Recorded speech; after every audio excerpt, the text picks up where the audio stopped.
ఇశ్రాయేలు కాపరి విశ్వముని ఊపిరి, ఇశ్రాయేలు కాపరి విశ్వముని ఊపిరి, పరలోక సారథి ప్రభునా వారధి, పరలోక సారథి ప్రభునా వారధి, యేసు నా రథ సారథి నా హృదయ కాపరి. ఇశ్రాయేలు కాపరి విశ్వముని ఊపిరి, ఇశ్రాయేలు కాపరి విశ్వముని ఊపిరి.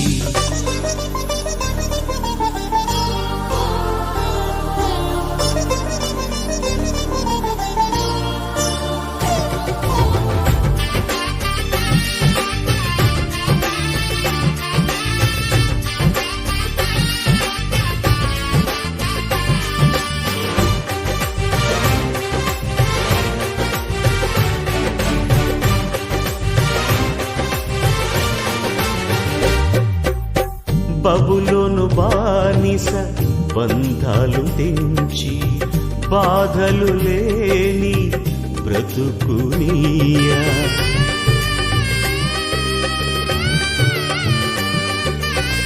బబులోను బానిస బంధాలు తెంచి బాధలు లేని బ్రతుకునియా, సిలువ కాటాలో శ్రమల కౌగిటిలో, సిలువ కాటాలో శ్రమల కౌగిటిలో రక్తము కాచి రక్షణనిచ్చిన నా యేసయ్య, నీ రక్తము కాచి రక్షణనిచ్చిన నా యేసయ్య.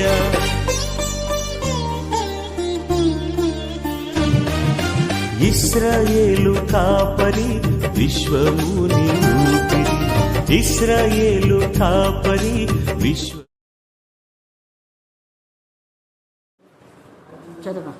మార్కు సువార్త 13వ అధ్యాయము 17 నుంచి 25 చదువుకుందాం. అయ్యో, ఆ దినములలో గర్భిణులకును పాలించువారికి శ్రమ, అది చలికాలమందు సంభవించకుండా వలనని ప్రార్థించుడి. అవి శ్రమగల దినములు. దేవుడు సృజించిన స్పర్శది నుండి ఇది వరకు అంత శ్రమ కలుగలేదు, ఇక ఎన్నడూ కలగబోదు.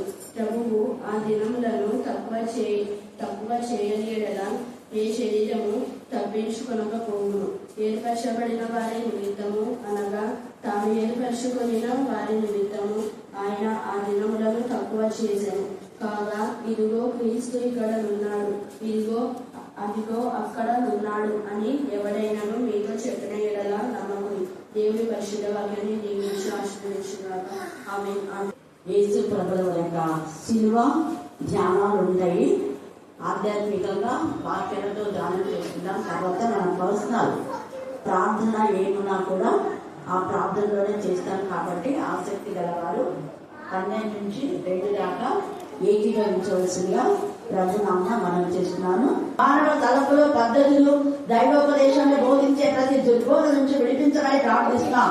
నేను వాక్యం వింటున్నప్పుడు, వాక్యం చెప్తున్నప్పుడు, వాక్యం చదువుతున్నప్పుడు అందులోని సత్యాన్ని గ్రహించినప్పుడు మీ చిత్తానుసారంగా నీకు మహిమకరంగా దేవా మీరు నడవలసిన మార్గంలో మాత్రమే మేము నడవడానికి మాకు నేర్పించమని ప్రార్థిస్తున్నాం. దేవా క్రీస్తు యేసు యొక్క నా ప్రభా మంచి సైనికులుగా విశ్వాస సంబంధమైన మంచి పోరాటంలో నేను రక్తం కారణంగా ఇంకా పోరాడలేదు తండ్రి. శక్తి లోపం లేకుండా ఆత్మల భారం కలిగి ఆత్మలను వెతుకుతూ వెంటాడడానికి మీ జ్ఞానాన్ని కలుగుతామని ప్రార్థిస్తాం. ఏసయ్యా మీకే స్తోత్రం, మీకే స్తోత్రం, మీకే స్తోత్రం, మీకే స్తోత్రం, మీకే స్తోత్రం, మీకే స్తోత్రం. చదువుల లేఖనాలను ఆశించి మించి అందక్షతలో కనిపించగలే మమ్మల్ని మానవులు మీ చేతకే సమర్పిస్తూ నా దేశంలో ప్రార్థిస్తున్నాం తండ్రి. ఆమేన్, ఆమేన్, ఆమేన్. హల్లెలూయా, హల్లెలూయా, హల్లెలూయా. Praise the Lord, praise the Lord, praise the Lord. హల్లెలూయా, హల్లెలూయా. యేసు నామములో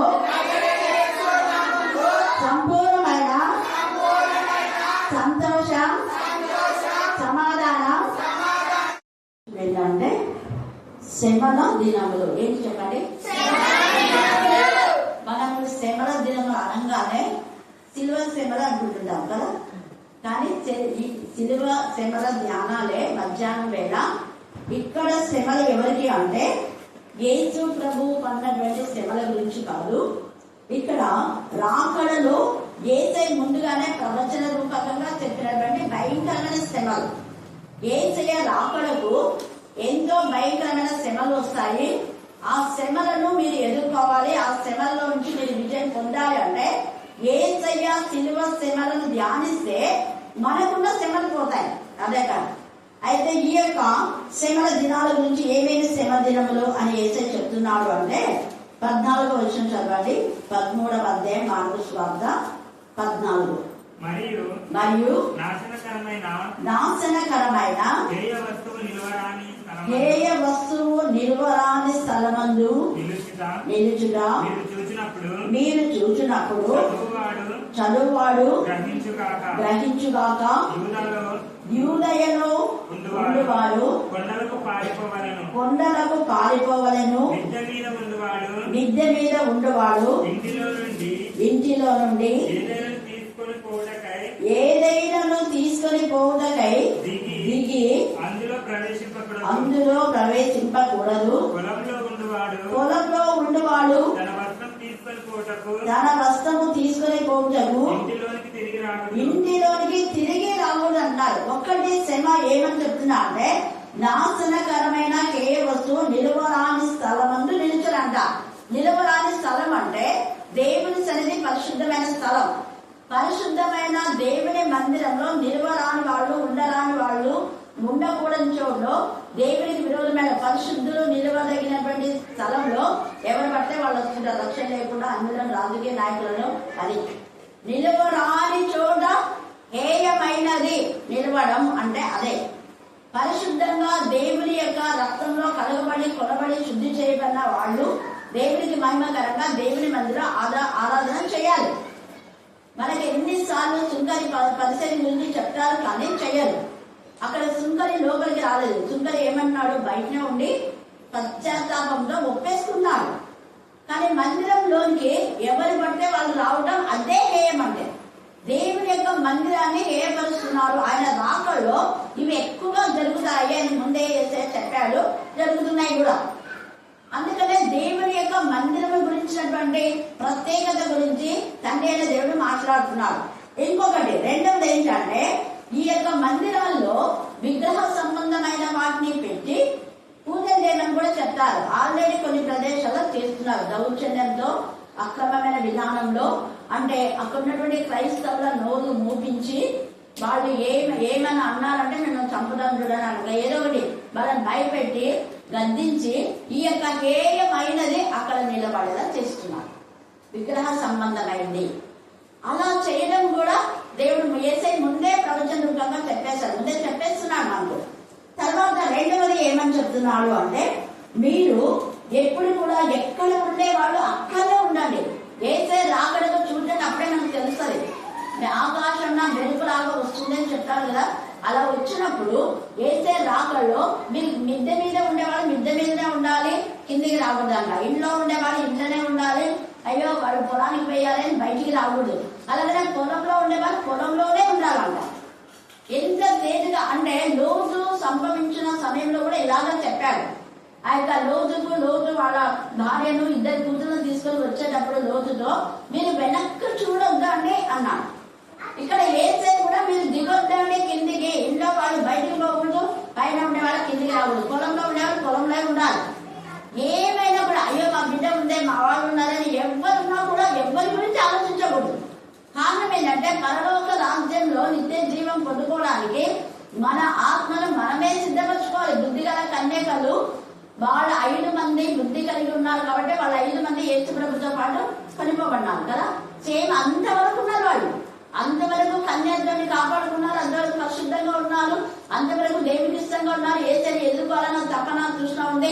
తల్లిదండ్రులను బంధువులు అసలు అందరు విడిచేవాడు. బుద్ధి లేని వాళ్ళు కూడా అందరు విడిచి కేవలం యేసయ్య వచ్చే మూమెంట్ లో అందుకే యేసయ్య అంటున్నాడు యేసయ్య రాక నూనె లేకపోయినా వాళ్ళు అలాగే ఉంటారు. మరి బుద్ధిగల కన్యకలనే చెప్పుండేదేమో అని నాకు అనిపిస్తుంది. ఏమోలే యేసయ్య వస్తాడు అవి క్షమాపణ అడుగుదాంలే ఉండదు నేను ఎందుకో వాళ్ళు చెప్పాలా, వీళ్ళైనా ఏదైనా అడుగుకుందాంలే అని వీళ్ళు అనుకోవాలా. ఆ సెక్యూర్లో చూడండి ఒకే ఒక ఆలోచన, దీపం ఆరిపోతుంది కాబట్టి ఏసయ్య ఎదుర్కోవడానికి క్షమాపణ కొరకు ఇక్కడే ఉండాలి ఒక మంచి ఆలోచన వాళ్ళకి వచ్చి ఉంటే వాళ్ళు కూడా ఎత్తబడే వాళ్ళే. ఒక చెడ్డ ఆలోచన మన జీవితాన్ని తారుమారు చేస్తుంది. ఆరిపోతున్నాయని నూనె కోసం మనం వెళ్తున్నారే కానీ ఇక్కడ ఏసై తింటే అవును మనం పోయేటప్పుడు ఏసై వస్తే ఎట్లా, ఈ ఆలోచన మనకు రావాలి. మనం అలా పోతాము, పోయేటప్పుడు ఏసై వస్తే మన కోసం ఎదురు చూస్తారు అనుకున్నారా? ఏసై రెప్ప పాటలో వచ్చి వెళ్ళిపోతాడు. హల్లెలూయా, హల్లెలూయా, హల్లెలూయా. అందుకని ఇక్కడ కూడా అమ్మో నేను పోయి కిందికి పోయి ఏదైనా చక్కబడ్డాంలే అనడానికి రాముడు బయటికి పోయి ఎంతసేపు అవుతుందిలే వస్తుందేమో ఒక కేక్ వేద్దాం అనడానికి లేదు. ఎక్కడుండే వాళ్ళు అక్కడే ఉన్నారు. తేటగా ముందే ఏసై మనతో మాట్లాడుతున్నారు. అక్కడ అలాగా ముందుగానే బుద్ధి లేని కన్యకల బుద్ధి గల కన్యకల గురించి మనకు అప్పుడే తెలియజేశాడు. వాళ్ళు నూనె కొనబోతుంటే ఏసై వచ్చాడు. నువ్వు పొలంలో నీ భర్త ఉన్నాడే భర్త కోసం పోకూడదు, నువ్వు పొలంలో ఉండి భార్య ఇంటి దగ్గర ఉందని పిల్లలు ఇంటి దగ్గర ఉన్న పిల్లల కోసం రాకూడదు. ఎక్కడ వాళ్ళు అక్కడే, ఎవరు ఆత్మకు వాళ్ళే జవాబుదారి. ఏసే రాకడ వరకే నువ్వు ఏమైనా చెప్పుకోవాలి, నువ్వు జవాబుదారి ఖచ్చితంగా. కానీ నువ్వు ఎంతవరకు ఏసే రాకడ వరకు గర్తించాలి, బుద్ధి చెప్పాలి, చదివించాలి. రాకడ సమయంలో కాదు, అప్పుడే సూచనలు అయినా చూపిస్తానని మీరు తేలిక మాట్లాడుతున్నాడు. తర్వాత మూడోదిగా ప్రత్యేకంగా ఏమంటున్నాడు చూడండి ఇక్కడ, అయ్యో అని మాట్లాడి ఒకటి నాశనకరమైన హేయ వస్తువు నిలబడాలని చోట నిలుస్తుంది. అది చాలా భయంకరమైన దేవుడికి కోపం ఉగ్రత పుట్టించేది. తర్వాత రెండవదేమో మీరు ఎక్కడుండేవాళ్ళు అక్కడే దేవుడు స్తుతించాలని అర్థం. ఏ స్థలం నుండి ఆ స్థలంలోనే దేవుని మహిమపరచండి, గణపరచండి, ఆరాధించండి, స్తుతించండి, ఆయన కోసం ఎదురు చూడండి. తర్వాత మూడవది ఏమంటున్నా అంటే ప్రత్యేకంగా అయ్యో అని ఆ పదాన్ని చెప్పి ఆ దినములలో గర్భిణులకును పాలించి వారికి ఏంటంట శ్రమ. ఇదే మాట యేసయ్య సిలువకు వెళ్ళేటప్పుడు కూడా అన్నాడు, అమ్మలారా నా కోసం ఏడవద్దండి, మీకోసం మీ పిల్లల కోసం ఏడవదని ముందే చెప్పాను. కారణం ఏంటంటే మీ పిల్లలు భయంకరమైన విచ్చలమైన జీవితం నుండి నరకానికి పోతారు, తల్లి నా కోసం ఎందుకు ఏడుస్తారు. ఇప్పుడు కూడా యేసయ్య సిలువ గురించి మనం ఏడవకూడదని కాదు, ఆ కరోనా బయట చూసినప్పుడు ఒకటే ఏడుస్తుంటారు. సినిమా అయిపోతే బయటకు వచ్చి చేయవలసిన నీచ కార్యాలు చేస్తుంటారు. అప్పుడు ఏడుస్తారు, ఆడనే ఏడుస్తారు, ఒకటే ఏడుస్తుంటారు. అమ్మో ఏసై ఇలా కొట్టేస్తున్నారు, అలా కొట్టేస్తున్నారు బాబోయ్ అని ఏడుస్తుంటారు. ఏసంటే నా కోసం నాది అయిపోయింది తల్లి, నేను మీకోసం ఏడ్చి ఏడ్చి ఏడ్చి కన్నే కాస్తున్నా, ఇప్పుడు నా కోసం ఏడవద్దని ముందు నీ బ్రతుకు సరి చేసుకో. మీకోసం మీ పిల్లల కోసం ఏడవలేదు ఇప్పటి నుంచే, మీ పిల్లలు పుట్టినప్పటి నుంచి ఇప్పటి నుంచే ఏడ్చి ప్రారంభం చేయండి. కారణం ఏంటంటే మీ పిల్లలు అలా చేయకపోతే, వాళ్ళు సరైన ప్రవర్తన లేకపోతే ఇప్పుడు ప్రస్తుతం జరుగుతుంది ఇదే. ఎంత మందికి ఇలా చెప్తే చాలా మందికి బాధ. పెంచల్ వాళ్ళు మన పాప డాక్టర్ వచ్చి ఎంత బాధపడినారు, ఎంత మంది అంటే అబార్షన్ చేసుకుంటున్నారు ఎక్కడ పడితే అక్కడ. ఇక్కడ గుడిలో ఎంతమందో మీకు తెలుసు కదా, అందుకే వాళ్ళకి శ్రమ అంటున్నాడు. స్పెషల్ గా చెప్తున్నారు ఇక్కడ, ప్రత్యేకంగా గర్భిణిలో కూడా పాలించి వారికి శ్రమ. ఎందుకు శ్రమ అంటే, ఎందుకు వాళ్ళకి శ్రమ అని అంటున్నారంటే, పాలించే తల్లులు పిల్లలు వదిలేయడం, అలాగా వాళ్ళ యొక్క మరి ఎంత బాధాకరమైన విధానంలో వాళ్ళు రోగాలతో పడతారని ముందే చెప్తున్నాడు. గర్భిణీ స్త్రీలకు ఎందుకు శ్రమ అంటే, వాళ్ళు తమ గర్భాన్ని దాచుకోలేక దేవుడిచ్చిన బహుమానాన్ని ఆడపిల్లలో లేకపోతే అక్రమమైన సంబంధాలను వాళ్ళని చంపేస్తున్నారు. ఆ డాక్టర్కు, చంపే నర్సుకు, చంపమని చెప్పేటటువంటి తల్లిదండ్రులకు, మరి చంపేటటువంటి ఆ గర్భిణి అయిన ఆ స్త్రీకి, అందరికీ శ్రమనే, ఒక్కరి కాదు. అందుకే ఏడవని అంటున్నాడు. మీరు అనుకున్నారేమో రహస్యంగా మీరు ఏం చేస్తారే, బాపడంగా దేవుడు చూపిస్తాడు. అక్కడ అందరూ ఏదో చూపిస్తాడు. ఎంత మందిని చంపావు తల్లి నువ్వు, ఎన్ని గర్భాలు తీసేసాము అని దేవుడు అక్కడ చూపిస్తాడు. అందుకని ఇక్కడ శ్రమ అంటున్నాడు, భయంకరమైన సిచ్యువేషన్ వాళ్ళకు. తర్వాత యోవేలు 2వ అధ్యాయం 19వ వచనం చదవండి. యోవేలు 2:19.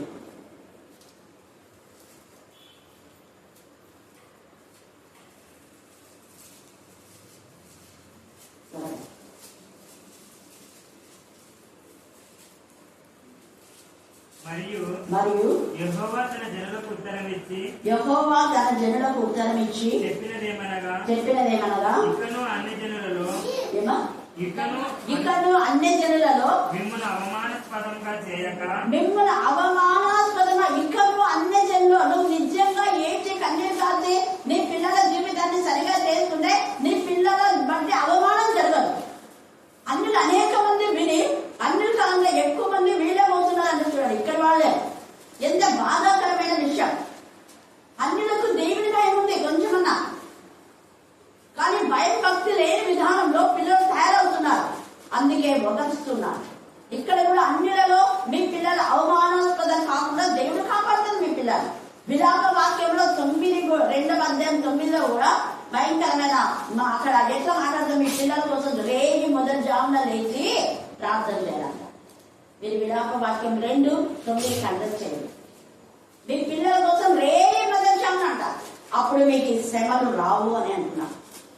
ఈ శ్రమలు ఎవరికి అంటే ఇంకొక చోట అంటాడు ఇర్మియాలోనే, కనుటకు సమయం వచ్చింది కానీ కనడానికి శక్తి లేదు, శక్తి లేక లోపలనే పిల్లలు చచ్చిపోతున్నారు. ఎంత శాపము, ఎంత ఆవేదన. ఆ తల్లి కూడా చావు బ్రతుకుల మధ్య కొంతమంది చనిపోయిన వాళ్ళు ఉన్నారు. లోపంలో కడుపులో ఉన్నటువంటి పిల్ల చనిపోయి తల్లి చనిపోయిన పరిస్థితిలో కూడా ఉన్నారు. అందుకనే గర్భిణి ముందే ఏసై చెప్పాడు. మరి ఈ వాక్యం చిన్నప్పటి నుంచి చదువుతాం కదా, మరి మన పిల్లలు భయంతో భక్తిగా పెంచుతున్నామా? నిజంగా భయం భక్తి కలిగి ఉంటే ఒకవేళ దేవుడు తీసుకున్న మరలా శ్రేష్టమైన దేవుడు ఇస్తాడు. దావీదు కొడుకులు చనిపోయాడు కదా, చనిపోయాడు. కానీ దేవుడు మళ్ళీ ఏం చేశాడు? శ్రేష్టమైన ఇచ్చాడు. యోగు పిల్లలు కూడా 10 మంది తీసుకుపోయినారా, మళ్ళా 10 మంది ఇచ్చినారు. ఎవరికి? నిజంగా దేవుడి నుండి భయభక్తి కలవాళ్ళను అపవాది కూడా కొంత శోధిస్తారు. అలా చేసినప్పుడు అంటే చనిపోయిన పిల్లలందరూ కూడా శాపంతో చనిపోయినారా అనేది కాదు. కొందరికి విశ్వాసంలో పరీక్ష ఉండదు.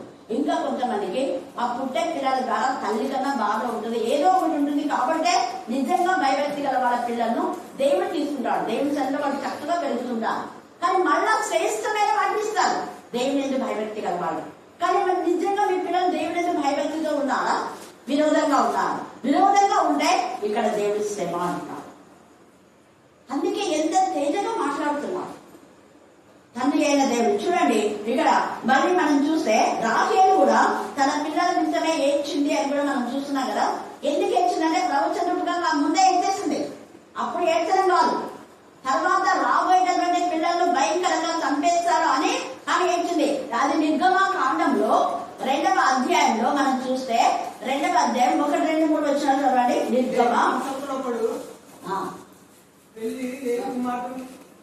కాదమ్మా నిర్గమ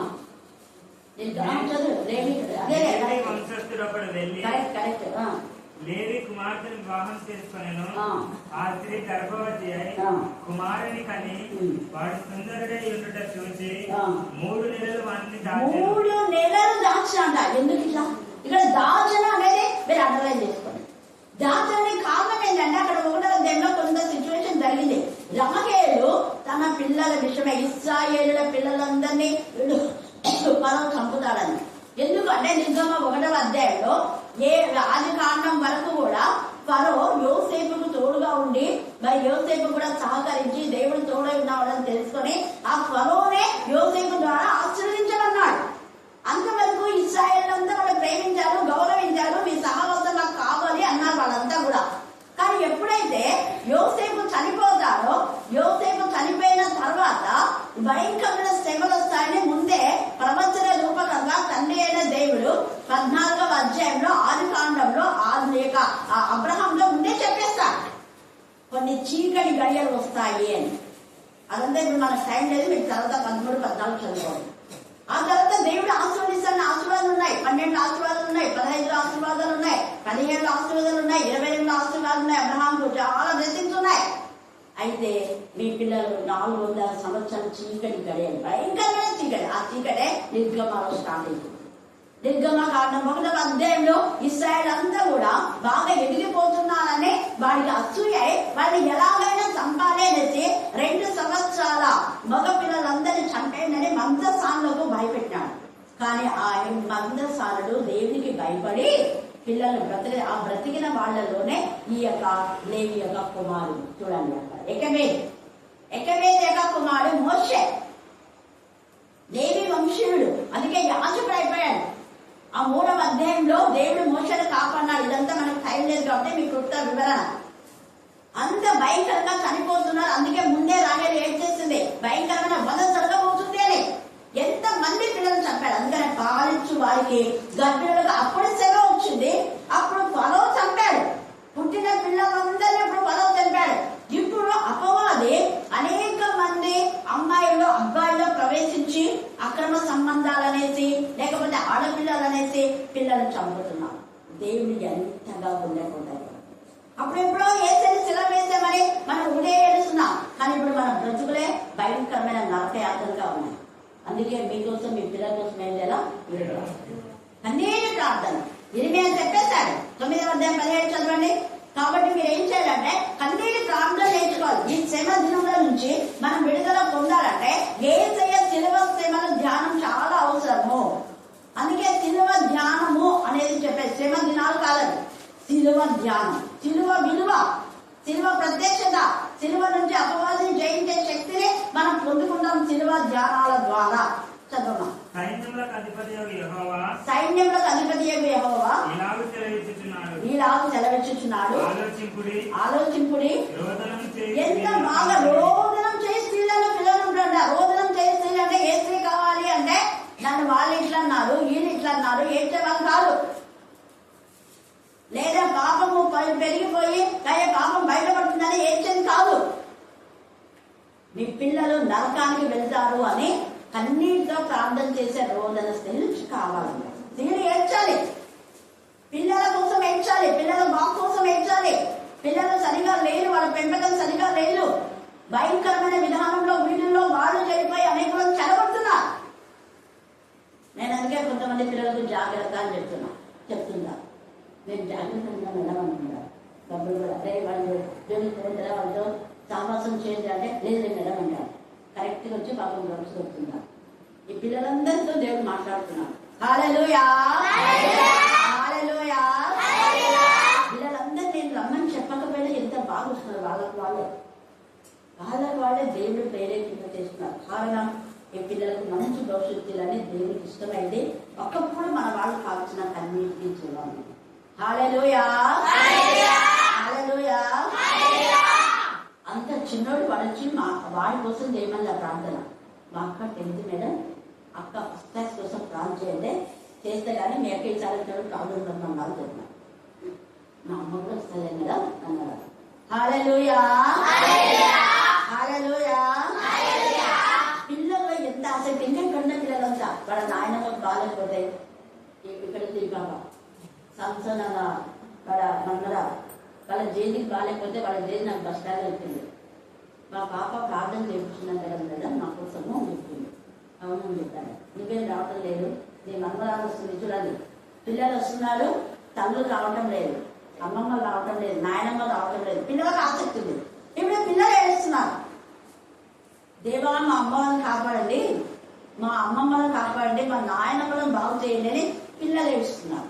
వాళ్ళు నేర్చుకున్నది ఇక్కడ. అందుకే రోదన చేయి స్త్రీలను పిలవనంపడి, యుక్తి గల స్త్రీలను పిలవనంపడి. వాళ్ళకి ఏం నేర్పేయాలంట? అంగలార్పుడు. ఏం నేర్పేయాలి చెప్పండి అందరూ?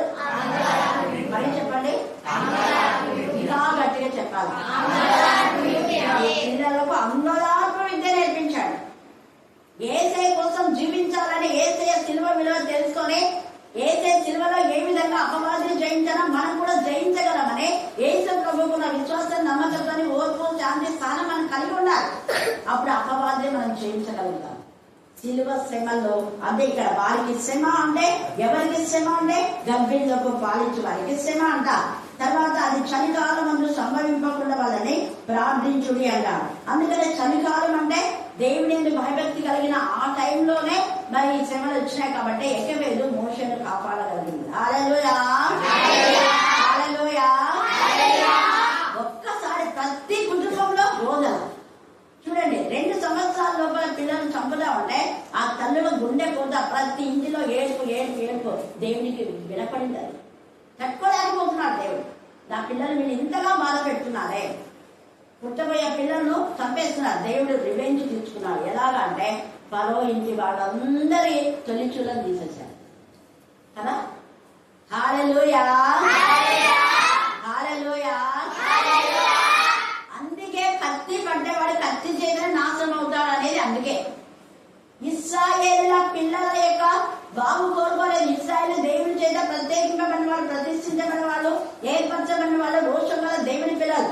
దేవుని పిల్లలను టచ్ చేస్తే దేవుడు ఊరుకుంటాడా? ఫరో ఐగుప్తీయుల తోలించుకుంటే చంపేస్తాడు. వీళ్ళని ఇంకా పెద్ద పెద్ద 2 సంవత్సరాల లోపల పెద్ద పెద్ద పిల్లలను బతికారు. కానీ వీళ్ళకైతే వాళ్ళకి తొలి చూడనే మరి ఇంకొకటి తొలి చూడు వాళ్ళ పిల్లలు మాత్రమే కాదు, పశువులు కూడా ఉంటారు. పశువుల తొలి చూడు ఇక్కడ వీళ్ళ మగ పిల్లలు మాత్రమే చంపమన్నారు కదా. ఈ యొక్క మరి ఫరో ఇశ్రాయేలు యొక్క హెబ్రీల యొక్క మగ పిల్లలను చంపమని చెప్తే దేవుడు ఏం చేసినాడు అంటే వాళ్ళ తొలి చూడు చంపాడు, వాళ్ళ పశువుల తొలి చూడు చచ్చిపోయాయి. పశువులు అంటే ఇంకా పశువులు అంటే వాళ్ళు ఏమేమి జంతువులు పెంచున్నా అన్ని పశు జాతిలో తొలి చూడు కూడా చచ్చిపోయాయి. షాక్ అయిపోతున్నారు. దేవుడు రోషం గల దేవుడు తన పిల్లలను బాధపడితే అస్సలు ఊరుకోండి.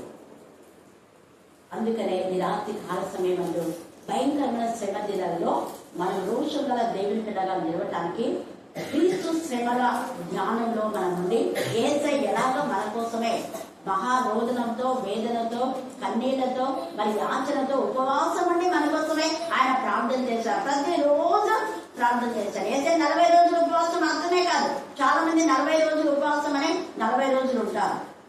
తర్వాత మనం మోసే చూస్తే మోసే ఎన్ని రోజులు ఉన్నాడు? 80 రోజులు. 40 అని రాస్తారు కొంతమంది, కానీ 80 రోజులు. 40 2 మార్లు ఉన్నాడు కాబట్టి 80 రోజులు మోసే యొక్క ఉపవాసం 80 రోజులు. దావీదు యొక్క ఉపవాసం 1 రోజే అని రాయబడింది వాక్యంలో. ఎన్నిసార్లు ఉన్నాడో మనకు తెలీదు, కానీ ఒక్కసారి కుమారుడు కోసం ఉన్నాడు. తర్వాత దానియేలు యొక్క ఉపవాసం ఎలాగంటే శాకాహారం తీసుకున్నాడు, అంటే తినాలంటే తినాలా అని 21 రోజు ఉన్నాడు. మాంసాహారం ఏది తినకుండా పొక్కులాగా పందులాగా తినకుండా ఉపవాసం చేసేది కాదు. అలాగే ఏదో తినాలంటే తినాలన్నట్టుగా దానియేలు 21 రోజు ఉన్నాడు.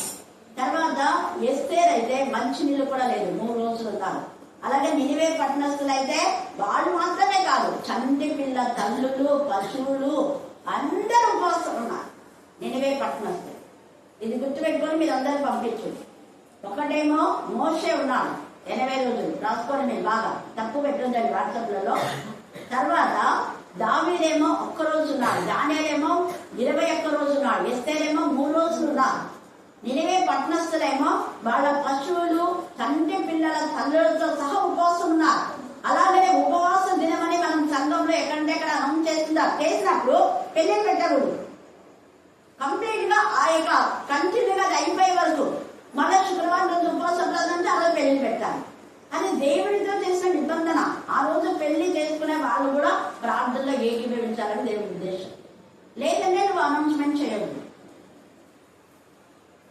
ఏదో మనకు వీలునప్పుడు చేసుకున్నామని చెప్పినా కూడా పర్వాలేదు. హల్లెలూయా, హల్లెలూయా. లేదా ఆ పెళ్లికి ముందన్నా ప్రార్థన అయిపోవాలి, లేదా పెళ్లి అయిపోయినాకనా ప్రార్థన ఖచ్చితంగా మనం పెట్టుకోవాలి. ఇది గుర్తుపెట్టుకోవాలి. దేవునికి ఇవ్వాల్సిన సమయం ఇవ్వాలి. అలా లేకపోతేనే విలువ విషయం. అలా లేదు కాబట్టి ఎక్కువ మంది గర్భిణీ స్త్రీలకు పాలించే వారికి శ్రమ వస్తుంది. అందుకని అది చలికాలం అంటే నీవు నిలువెచ్చని స్థితిలో ఉంటే ఇది సంభవించి అదే దేవుడు ఎందుకు భయభక్తి కలవాలి. అదే మోసే తల్లిలాగా తమ పిల్లలను కాపాడుకుంటారు.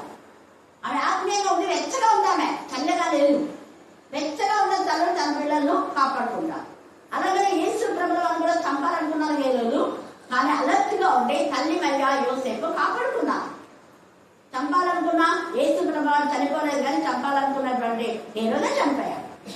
అలాగా తమ పిల్లలు, మీ పిల్లలను అపవాదుల నుంచి నేను కాపాడుకోవాలంటే ఏసియా సిలువను మనం ధ్యానం చేసుకొని మన శ్రమలలో మనము దేవునికి మహిమకరమైన విధానంలో వాటిని జయించే శక్తిని మనం పొందుకోవాలి. అందుకే ఇక్కడ పరిశుద్ధాత్మదేవుడు ఇంత తేటగా ఈ విషయాలు మాట్లాడుతున్నాడు. తర్వాత దేవుని సృష్టించిన సృష్టి ఆది నుండి ఇది వరకు అంత శ్రమ కలగలేదంట. నిజంగా ఇప్పుడు మనం చూస్తున్నాం కదా, భయంకరంగా రోజు ఇవే వింటున్నాం, రోజు చావులే, మరణాలే.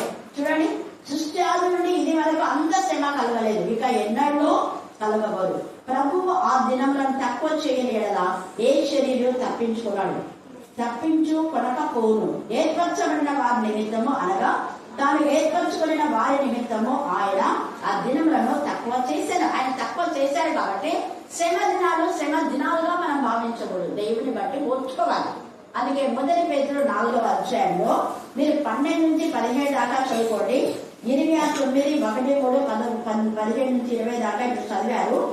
అలాగనే మనం చూస్తే మొదటి తిమోతిలో కూడా 6వ అధ్యాయం మనం చూస్తే 38 తర్వాత 27 కూడా మీరు చదువుకోండి. ఇలాగా తండ్రి అయిన దేవుడు మనతో కూడా ఉన్నాడు కాబట్టి ధైర్యంగా మన జీవితంలో సమస్యలు ఎదుర్కొని దేవుడికి ఇష్టమైన విధంగా మనం జీవించాలి. మొదటి కొరింథీ 4వ అధ్యాయం 10, 13వ వచనం కూడా మీరు చదువుకోండి. దేవుడు ఈ లేఖన భాగాలను దీవించి మనం నుడివెచ్చనగా చల్లగా ఉండకుండా వెచ్చనగా ఆధ్యాత్మిక పరిశుద్ధాత్మ అగ్నిలో ఎల్లప్పుడూ వెలుగుతూ మండుతూ అనేకులను మండిస్తాం, అనేకులను వెలిగిస్తాం.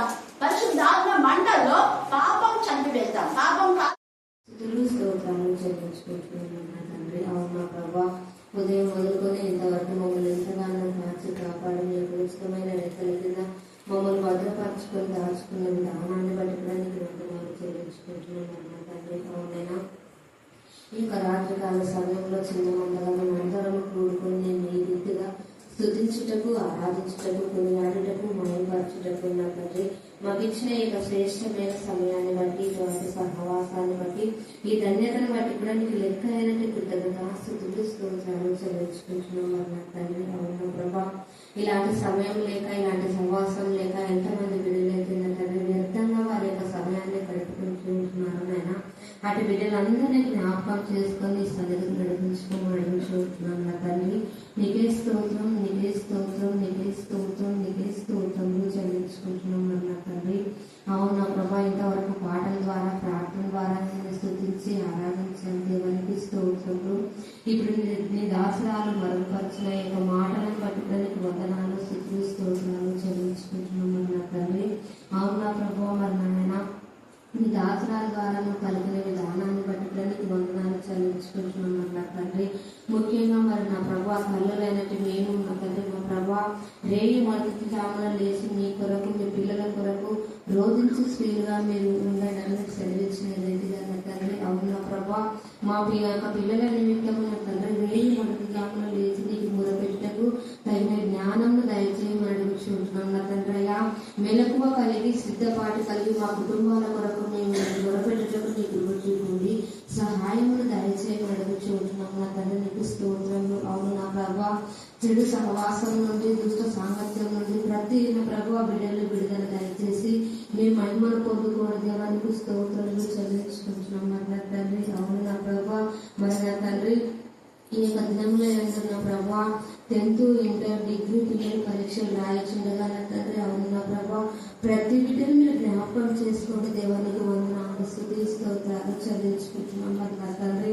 అవును నా ప్రభా, ఎంతవరకు మరి నా తండ్రి బిడ్డలు 1వ తరగతి నుంచి మొదలుకొని నా తండ్రి 10th, ఇంటర్, డిగ్రీ రాస్తూ ఉండగా నా తండ్రి ప్రతి బిడ్డ యొక్క జ్ఞానంలోని యొక్క జ్ఞానాన్ని దయచేయమని అడుగుచుంటున్నాం నా తండ్రి. నీకు స్తోత్రాలు. అవును నా ప్రభా, ప్రతి బిడ్డలో నీ యొక్క జ్ఞాపక శక్తిని, నీ యొక్క రక్తాన్ని ప్రోక్షించి నీ కృపలో జ్ఞాపకం చేసుకున్న దేవానికి స్తోత్రములు, స్తోత్రములు, స్తోత్రములు, స్తోత్రములు చెల్లించుకుంటున్నాం నా తండ్రి.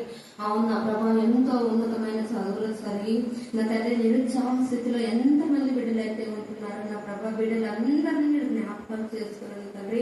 ప్రతి ఒక్కరికి ఏదో ఒక మార్గం ద్వారా మీరు వారికి దయచూపమని అడుగుచుకుంటున్నాం నాయన. నీకే స్తోత్రం, నీకే స్తోత్రం, నీకే స్తోత్రంలో చెల్లించుకుంటున్నాం నా తండ్రి. అవును నా ప్రభా, ఈ యొక్క దినమున యందు అనేక మంది బిడ్డలు నా తండ్రి ఇతర ప్రాంతంలో వరుసకు వెళ్ళింటున్నారు నా ప్రభా. ఆయా బిడ్డలందరూ మీరు జ్ఞాపకం చేసుకోండి దేవానికి స్తోత్రంలో చెల్లించుకుంటున్నాం. అవున దెబ్బలంగా తగలకుండా నా తండ్రి బిడ్డలందరూ మీరు కాచి కాపాడు నా ప్రభావ నడిపిస్తున్న విధానాన్ని బట్టి కూడా నీకు వందనాలు చెల్లించుకుంటున్నాం నా తండ్రి. ఈ దాసరాన్ని బలపరచుకోలేదైనా నీకు స్తోత్రంలో చెల్లించుకుంటున్నాం నా తండ్రి. అవును నా ప్రభా, ఎంతో మంది అన్యుల సైతం నా నా తండ్రి మీరు మార్చుకుంటున్నారు నాయన, నీకు స్తోత్రంలో చెల్లించుకుంటున్నారు నా తండ్రి. ఇంకా ఎంతమంది బిడ్డలైతే రక్షణను రుచి చూడక ఉంటున్నారు నా ప్రభు, అటు బిడ్డలు కూడా మీ సన్నిధానానికి నడిపించుకొని రక్షణ అనుభవ జీవితంలోకి నా ప్రభు వారిని అందరినీ నడిపించుకోమని అడుగుచుంటున్నాం నా తండ్రి. మీకు స్తోత్రంలో ప్రతి బిడ్డలని యొక్క రెండవ రాకడకు సిద్ధపాటు కలిగిన మనసును దయచేయమని అడుగుచుంటున్నాం నాయన, నీకు స్తోత్రంలో చెల్లించుకుంటున్నాం. అవును నాయన, గొప్ప దేవా నీకే స్తోత్రం, నీకే స్తోత్రం, నీకే స్తోత్రం, నీకే స్తోత్రంలో చెల్లించుకుంటున్నాం నా తండ్రి. నీకు విరోధంగా రూపింపబడిన ఏ ఆయుధం వర్ధలదని మీరు సెలవిచ్చారు నాయన, నీకు స్తోత్రంలో చెల్లించుకుంటాం. నీకు ఈ లోకంలో ఏ బిడ్డైతే విరోధంగా జీవిస్తుందో నా తండ్రి, అటు బిడ్డ జ్ఞానం కలిగి నా తండ్రి నీ యందు భయభక్తులు కలిగిన బిడ్డగా ఈ లోకంలో జీవించడానికి మీ కృపను చూపించమని అడుగుచుకుంటున్నాం నాయన, నీకే స్తోత్రం, స్తోత్రం, స్తోత్రం, స్తోత్రంలో చెల్లించుకుంటున్నాం నా ప్రభా. అవునైనా ఈ గుడికి అంతట్లో మీరు అధ్యక్షత వహించి ఆది నుండి అంతవరకు నీకు మహిమకరంగా